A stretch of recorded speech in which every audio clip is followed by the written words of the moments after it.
विश्व वंद्य प्रातस्मरणीय राष्ट्रपिता महात्मा गांधी के निकटतम एवं श्रेष्ठतम आध्यात्मिक अनुयायी विनोबा भावे सिद्ध हुए। देश को आज़ाद कराने और देश के समाज की नवरचना के लिए महात्मा गांधी ने जो 18 रचनात्मक कार्यक्रम सुझाए थे, उन रचनात्मक कार्यों को करने के लिए विनोबा कटिबद्ध हुए। उन्होंने सबसे पहले चरखा चलाना और खादी बुनना शुरू किया। खादी बुनाई से जो राशि प्राप्त होती थी, उसी से अपना भोजन आदि का खर्च चलाते थे। जब खादी बुनाई से राशि कम मिलती थी तो अपने भोजन में कटौती कर लेते थे। उन्होंने बहुत निष्ठापूर्वक खादी का काम किया, नए नए प्रयोग खादी में करवाए और दुपट्टा बुनाई का प्रशिक्षण भी शुरू किया था। उस दुपट्टा बुनाई के प्रशिक्षण में मुझे भी खादी बुनने का सौभाग्य मिला। वही थान बुन करके हम लाए तो विनोबा जी ने देखा और कहा कि कला हाथ में आ गई है। उनका यह आशीर्वाद जीवन भर याद रहेगा। विनोबा जी ने विश्व शांति के लिए जो काम किए, जो प्रयोग किए, वो बहुत वंदनीय है, स्तुत्य हैं। उन्होंने वसुधैव कुटुंबकम की भावना को ध्यान में रख करके सब धर्मों का आदर किया। कहते थे कि सब धर्म के प्रति समभाव होना चाहिए, सब धर्मों के प्रति मम भाव होना चाहिए।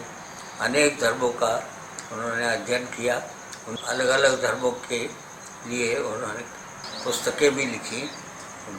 कुरान साहब पुस्तक उनकी बहुत प्रसिद्ध हुई और बहुत लोकप्रिय हुई।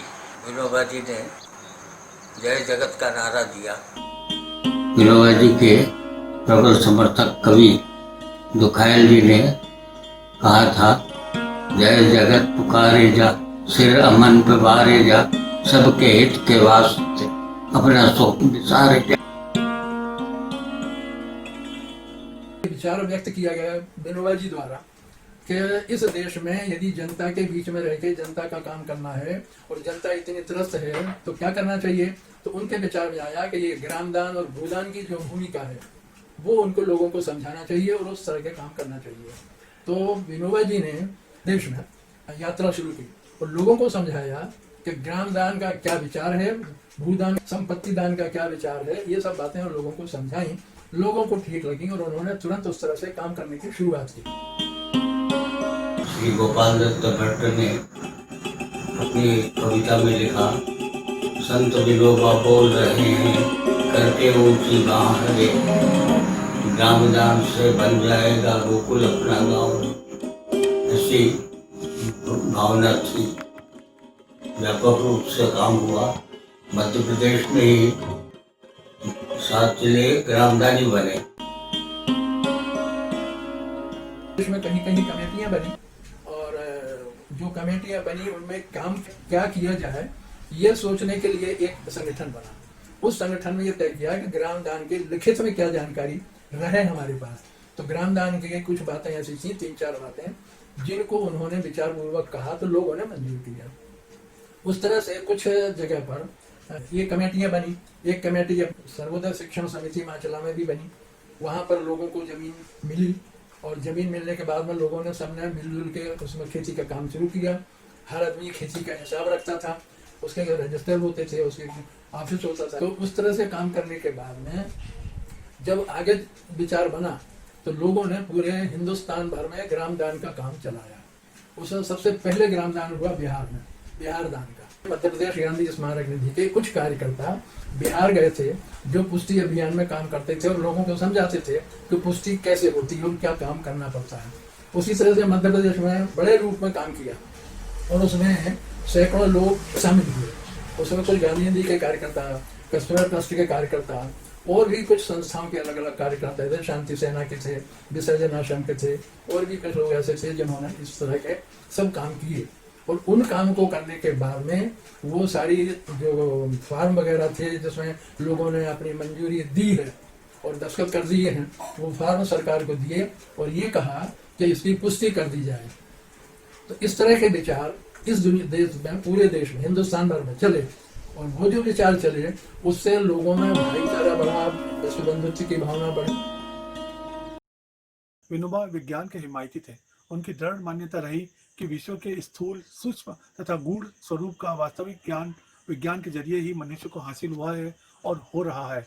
लेकिन उनकी धारणा थी कि मानव जीवन की आवश्यकताओं की पूर्ति के लिए विज्ञान और तकनीक का उपयोग कहाँ और कितनी मात्रा में करना चाहिए, यह तय करने का काम विज्ञान पर नहीं सौंपना चाहिए। वह अधिकार अध्यात्म और अध्यात्म पर आधारित अन्य सामाजिक शास्त्रों का होना चाहिए। विनोबा ने आजीवन अध्यात्म को अपने जीवन में सर्वोपरि रखा। उन्होंने अपने जीवन में जो सबसे महत्वपूर्ण काम का बीड़ा उठाया वो गोरक्षा व शराबबंदी का था। गोरक्षा के लिए लंबा आंदोलन भी किया। चंबल घाटी में दस्यु उन्मूलन की समस्या का समाधान भी बाबा ने निकाला था। दस्युओं के हृदय परिवर्तन का प्रयोग कर उन्होंने बागियों को पुनः समाज में प्रतिस्थापित किया था। विनोबा जी ने जब चंबल क्षेत्र में प्रवेश किया तो उनका क्या संदेश भेजा कि चंबल के बागी उनके सामने समर्पण करना चाहते हैं। विनोबा जी ने इस काम के लिए जनरल यदुनाथ सिंह जी को भेजा।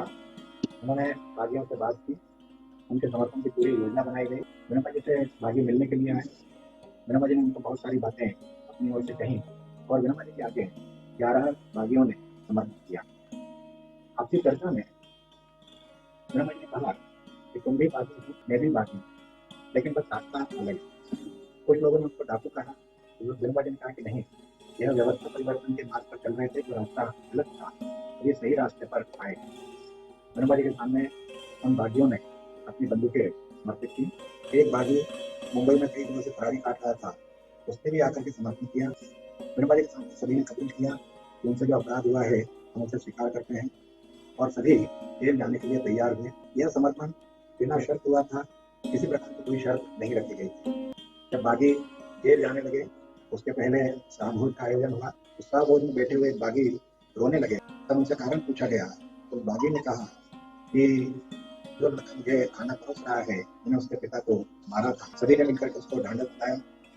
जब बागियों के जेल जाने का समय आया तो विनोबा जी के साथ पदयात्रा में शामिल बहनों ने उन सभी को राखी बांधकर विदा किया। उसके पहले सर्वधर्म प्रार्थना सभा हुई। बागियों ने कांटे मानस का पारायण किया और सभी बागी खुशी खुशी जेल गए। विनोबा जी अंतिम संदेश में बागी से कहा कि जेल को आश्रम बनाओ, जो भी खोटा काम किया है उसका प्रायश्चित करो और सजा के बाद में मुख्य धारा में शामिल होने के लिए समाज अपनाने को तैयार है।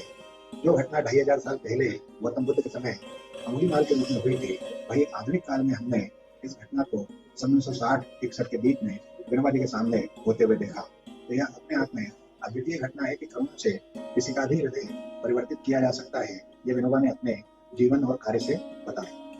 विनोबा वास्तव में कर्म, ज्ञान और भक्ति की त्रिमूर्ति थे। वे अपने आजीवन उच्च आदर्शों और सच्चे रास्ते पर अडिग रहे।